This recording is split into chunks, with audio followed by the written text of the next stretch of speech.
Bon, et bien ça y est, l'épisode 6, donc final de la série Secret Invasion, est enfin sorti.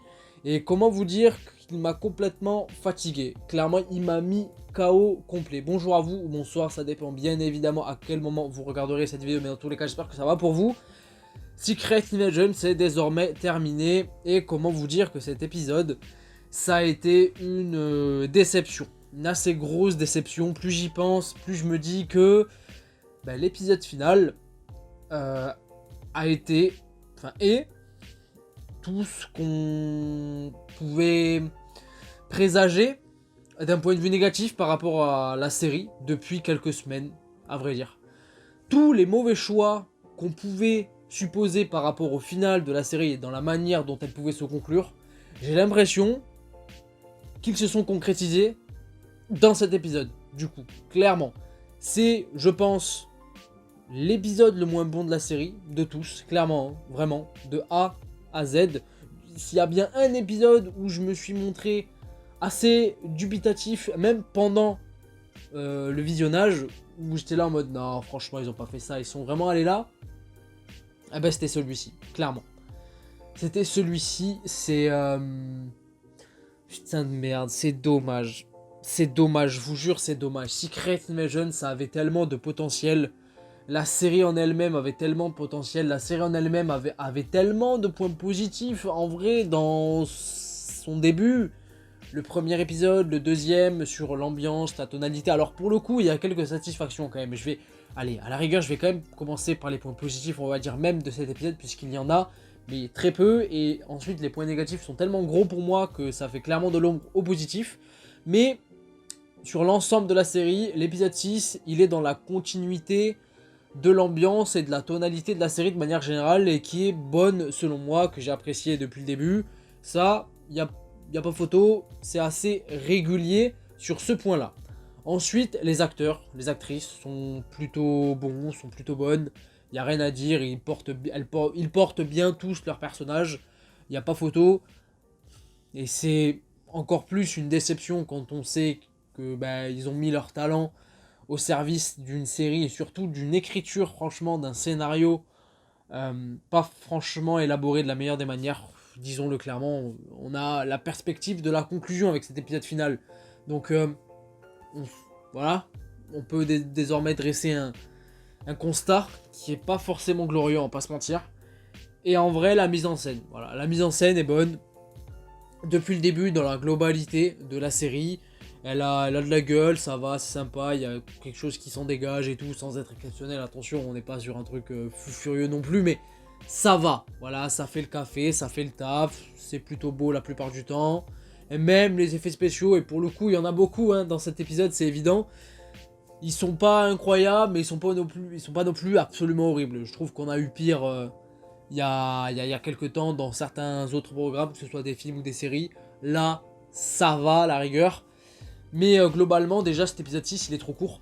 Vraiment trop court, 30 minutes, je vous jure. Comment vous voulez faire un épisode 6 et conclure une série, du coup, avec un épisode final aussi court, en fait. Et en plus, les épisodes précédents, et les deux, en l'occurrence, précédents, étaient aussi courts que celui-là. Je vous jure, t'enlèves le résumé du début, t'enlèves le générique d'intro et les crédits finaux, t'as un épisode de 30 minutes. Et tu peux pas faire un épisode 6, donc final, qui conclut à la fois la série, mais qui rend aussi service à tous les épisodes précédents d'un point de vue de la construction narrative des choses, pour qu'on ait véritablement toute l'épaisseur de la série dans son ensemble, qui prend forme et qui prend sens du coup, de manière qualitative, avec un épisode de 30 minutes, avec tout ce que la série avait à développer, ou a commencé à développer, mais n'a pas forcément continué à le faire, vraiment, ou à développer certaines choses, mais de manière beaucoup trop brouillonne, bâclée, rushée, ou en faisant des mauvais choix, sur plein d'aspects, les actes de certains personnages, les convictions de certains personnages, les ambitions de l'ampleur. On nous vendait 1 million de Skrulls présents sur Terre, t'arrives à la fin de la série, tu sens pas réellement l'impact que ça aurait pu avoir, ou alors ça sera développé dans d'autres projets, j'en sais rien. Mais en tout cas, il y a un truc qui va pas pour moi. Il y a un truc qui va pas, en tout cas en ce qui me concerne, c'est totalement subjectif ce que je dis, certains ne se reconnaîtront pas forcément dans mes propos, dans mes arguments, et c'est tout à fait normal, c'est moi, mon avis, mon interprétation des choses, ma sensibilité envers le projet, et c'est normal.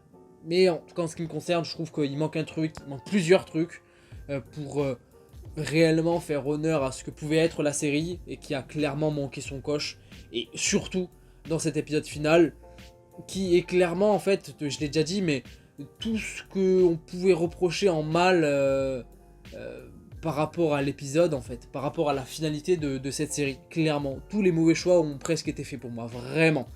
Il y a de bonnes choses, Nick Fury, son développement d'un point de vue vraiment beaucoup plus intimiste, qui est pour moi peut-être la chose la plus positive de toute la série, clairement. Voilà, le personnage de Nick Fury, son écriture, son évolution, son développement, l'interprétation de Samuel L. Jackson est vraiment pertinente, apporte quelque chose non seulement au personnage en lui-même, mais aussi au lore du MCU, parce qu'on parle quand même de Nick Fury, c'est pas n'importe qui.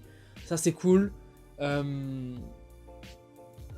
J'allais même dire Gravik, mais sa finalité dans cet épisode m'a clairement gâché le personnage. Pour moi, Gravik, il était clairement l'un des plus gros points positifs de la série, jusqu'à cet épisode.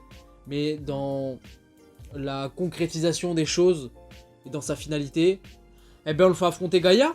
Voilà, on le fait affronter Gaïa, qui est devenue une Super Skrull, tout comme lui d'ailleurs. Mais attention, Super Skrull ultime. Super Skrull ultime.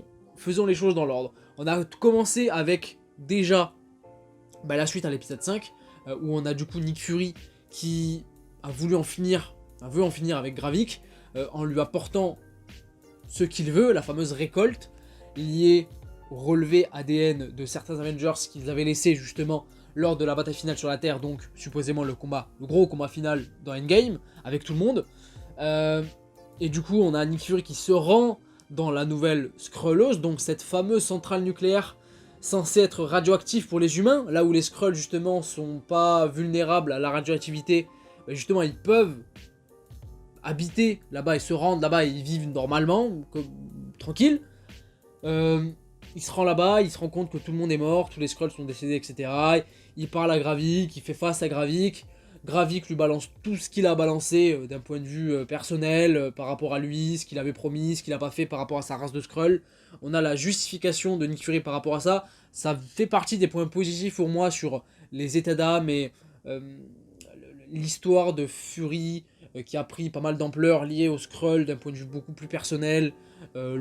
Les raisons pour lesquelles justement il s'est déplacé lui-même pour résoudre la situation, parce que c'était vraiment personnel comme je l'ai déjà dit.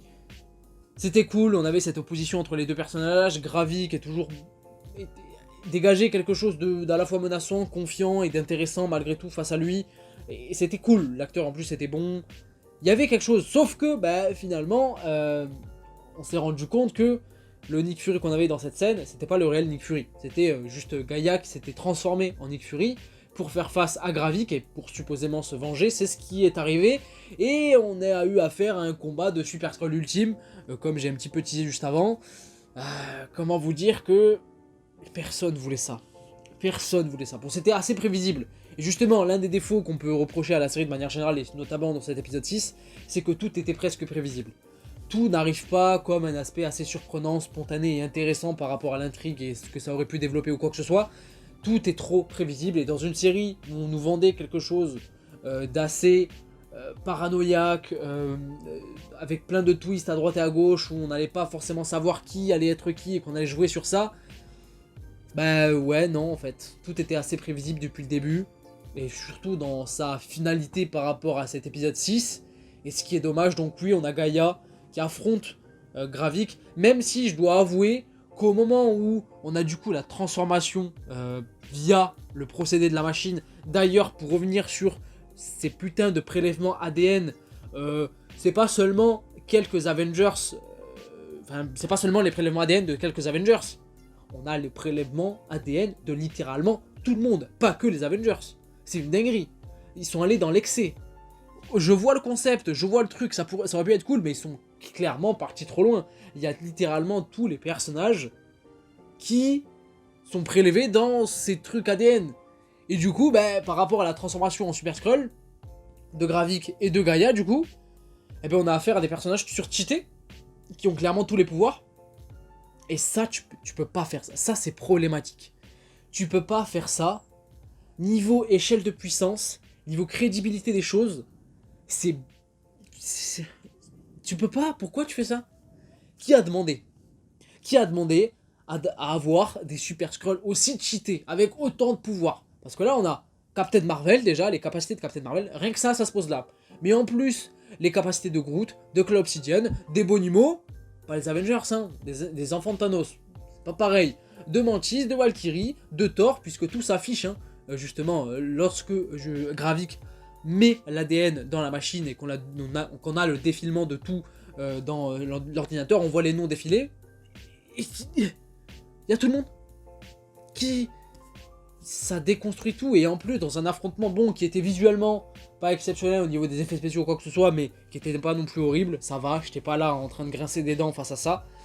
Voilà, mais un affrontement pas glorieux, niveau chorégraphie ou quoi que ce soit, niveau impact, enfin voilà, ça se passait dans un désert, il y avait pas véritablement... Il y avait aucun enjeu à part les deux personnes qui s'affrontent, quoi. Et on a Gaïa, du coup, qui maîtrise les pouvoirs comme personne. Attention, un truc de ouf, c'est la première fois qu'elle les a, mais elle les maîtrise. Donc, niveau crédibilité, encore une fois, et échelle des choses, ça déconstruit tout et c'est chiant. Tu peux pas laisser ça, tu peux pas écrire ça. Mais ça a été fait. Et du coup, on se retrouve avec Gaïa qui, du coup, tue Gravik. Comme ça, voilà. Donc, Gravik, ben merci, au revoir. Et Gaïa qui, du coup, est aujourd'hui le personnage du MCU le plus cheaté, on peut se le dire clairement, parce qu'elle a tous les pouvoirs, Captain Marvel, Hulk, tout le monde, tout ce que tu veux. Et ça, tu peux pas laisser ça comme ça. Si Gaïa là pète les plombs demain et s'en prend à la Terre, face aux humains, etc., qui va réellement pouvoir faire quelque chose face à elle? Pas grand monde. Et ça va être compliqué. Mais c'est comme ça, voilà, c'est le choix et le parti pris qui a été fait avec Secret Invasion. Et du coup, cet épisode final, on a Gaïa qui, du coup, va être liée à Sonya Falsworth pour la cause des Skrulls et va devenir la nouvelle générale, justement, de sa race. Le président américain, Brixton, qui, du coup, s'est rendu compte que oui, Rhodey était un putain de Skrull depuis le début, face à une scène parallèlement au combat Gravik et Gaïa dans la nouvelle Skrullos, imposait un suspense beaucoup trop long, ça parlait trop, c'était trop long, et... Bref, oui, Nick Fury et Sonya Falsworth qui ont introduit l'hôpital pour libérer le président. La construction était... Ouais, tu sais, tu es au courant. Du coup, la construction qui met du temps à se faire et arriver à sa finalité finalement, bah c'est trop long, tu perds du temps pour rien, et c'est dommage, je trouve. En tout cas, c'est mon avis. Et du coup, on a le président, par rapport à ça, qui déclare la guerre concrètement aux Skrulls, présents sur Terre. Ensuite, on a Nick Fury qui appelle le président en lui disant « Frérot, t'as chié, qu'est-ce que tu fais là? Qu'est-ce que tu fais, frérot? C'est quoi le coup de pression que t'as balancé à la télé? C'est la merde, là, t'es au courant? Ça va pas forcément te rendre service pour une réélection, puisque t'as énormément de personnes liées à des milices à travers le monde qui vont s'en prendre à certains Skrulls. Et pas Skrull d'ailleurs, hein, même, pour le coup, qui s'en prennent à des humains carrément, puisqu'ils se trompent sur l'aspect des Skrulls. Même ça, tu vois, l'enjeu des Skrulls, sur leur invasion sur Terre d'un point de vue secret, etc. Ben, t'as l'impression que ça n'a pas réellement été développé comme il faut, ou il manque quelque chose, enfin, c'est pas conclu, quoi. Et par rapport à tout ça, je me dis clairement que s'il faut, on aura une saison 2 de Secret Invasion, en vrai. Tellement il y a encore des choses laissées en suspens, tellement il y a de choses pas forcément développées, ou qui trouvent pas une réelle finalité, enfin c'est bizarre quoi. Et dans quoi on aura la suite de ça? Dans le MCU, dans d'autres programmes, là pour l'instant je vois pas réellement dans quoi on pourrait avoir la suite, à part une saison 2 qui est annoncée. Et pas parce que la série est qualitative, pas parce que la série a bien marché niveau chiffres, parce que je pense que c'est pas le cas, mais parce que niveau scénario et développement des choses, ouais, c'est pas fini quoi. Enfin, j'ai ce sentiment là, je reste clairement sur ma faim, je reste clairement sur ma faim, pardon, je vais y arriver, sur bien des aspects. Et c'est dans ce sens-là où pour moi cet épisode final ne remplit clairement pas les objectifs qu'il devait remplir en fait. Même sur l'aspect de Rhodey par exemple, qui est un Skrull, qui est révélé du coup, et où on voit le réel Skrull qui était présent du coup dans la nouvelle Skrullos, emprisonné comme tous les autres Skrulls, notamment Ross, qu'on avait vu dans les premières minutes du premier épisode. Même Rhodey, à la base, on nous avait vendu qu'on allait réellement apprendre depuis quand c'est un Skrull. Ben on l'apprend pas dans cet épisode. On peut supposer, oui, mais on l'apprend pas. Par rapport à sa tenue, qui a l'air d'être une tenue d'hôpital, qui ressemble fortement à celle qu'il avait justement à la fin de Civil War, où il avait passé un IRM par rapport à l'accident qu'il avait subi. S'il faut, ouais, Rhodey il a été échangé à ce moment-là. Donc ça fait longtemps, ouais, depuis Civil War que c'est finalement un Skrull. Par rapport à ça, ça me pose énormément de problèmes sur un aspect émotionnel pour le personnage, qui est le meilleur ami de Tony Stark. Et du coup, ben, il sait pas que son pote est mort. Attention. Ça peut être très problématique. Je suis totalement intransigeant par rapport à l'impact. Et si on touche au légendaire Tony Stark et à tout l'aspect émotionnel qu'il représente au sein même du MCU, à bien des égards, attention, faites pas les cons.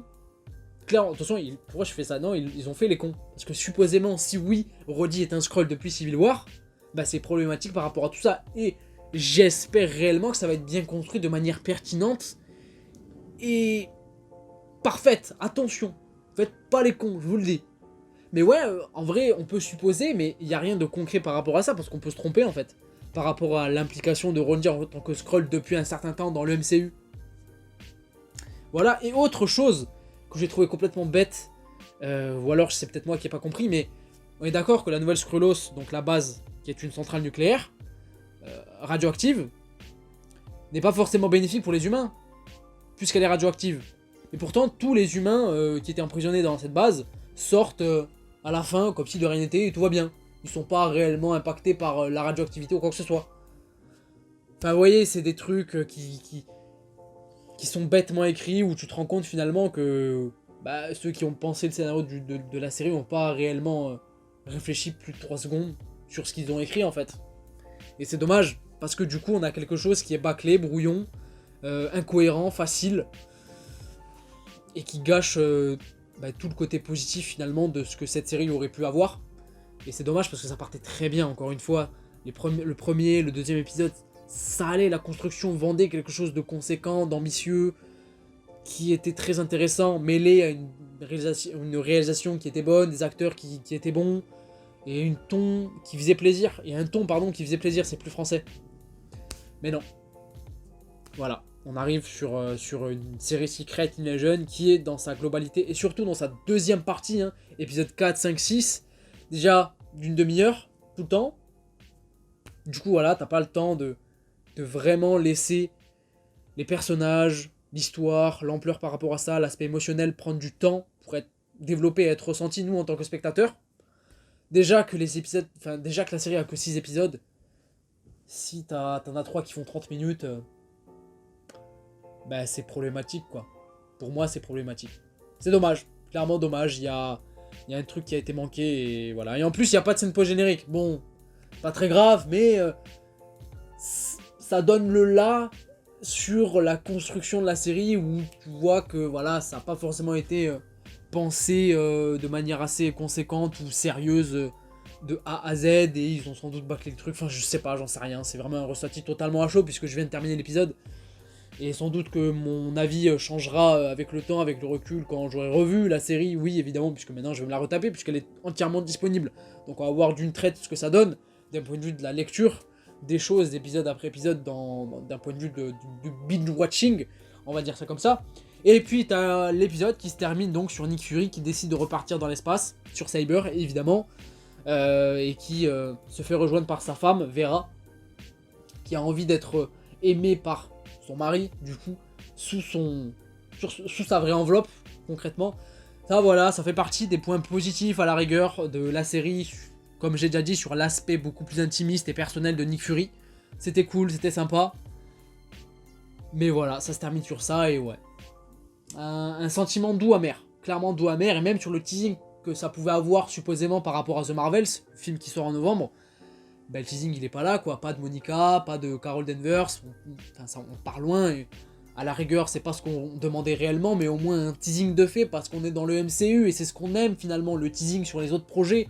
Le seul teasing que je vois là, par rapport à un futur projet du MCU, c'est à la rigueur Captain America, sur le président Rickson, qui a pris une décision complètement what the fuck par rapport aux États-Unis et l'impact des Skrulls, et qui va supposément ne pas être réélu, et ce qui va donner du coup le fait que Thaddeus Ross, donc le Général Ross, enfin du moins anciennement Général Ross dans Captain America Winter Soldier, qui sera interprété par Harrison Ford, deviendra le président des États-Unis. Et du coup, bah, on aura supposément des choses qui seront liées aux événements de Secret Invasion qui seront réévoqués vite fait dans Captain America, et encore c'est pas sûr. Et voilà, c'est tout. Donc clairement une assez grosse déception malgré tout. Cet épisode, quelques satisfactions, mais elles sont réellement maigres, hein. Elles sont réellement maigres. Nick Fury, pour moi qui est à la rigueur, je dirais même le plus gros point positif de la série, de A à Z, à la rigueur, oui. Et ouais, le combat Gaïa et Gravik, mais ça pose tellement de problèmes sur l'aspect de la crédibilité, sur l'aspect de l'échelle des puissances, que même le combat en lui-même, qui était pas moche en plus, enfin, en tout cas moi j'ai trouvé, qui est gâché à la rigueur. Mais bon, en tout cas ce n'est que mon avis. Dites-moi vous ce que vous avez pensé de cet épisode, en long, en large, en travers, parce que moi je pense que j'ai tout dit. En tout cas le gros du morceau, par rapport à mon ressenti. Je voulais partager, avec amour, oula j'en fais peut-être trop, mais avec passion, comme j'ai pu. En tout cas, dites-moi vous clairement ce que vous en avez pensé, hein, en long, en large, en travers, comme j'ai déjà dit, argument, contre-argument, est-ce que vous êtes d'accord avec moi sur certains points, et pas d'accord avec moi sur d'autres points, apporter d'autres pistes de réflexion qui peuvent être intéressants ou pas, enfin si intéressants quand même pour le coup. Partagez-moi tout ça dans le respect et la bienveillance évidemment, n'hésitez pas à mettre un petit pouce bleu à la vidéo si elle vous a plu, à vous abonner également si c'est pas déjà fait, mais vous êtes obligé derrière, faites ce que vous voulez. Et moi je vous fais une grosse bise, je vous dis à la prochaine, prenez soin de vous et de vos proches. Ciao ciao.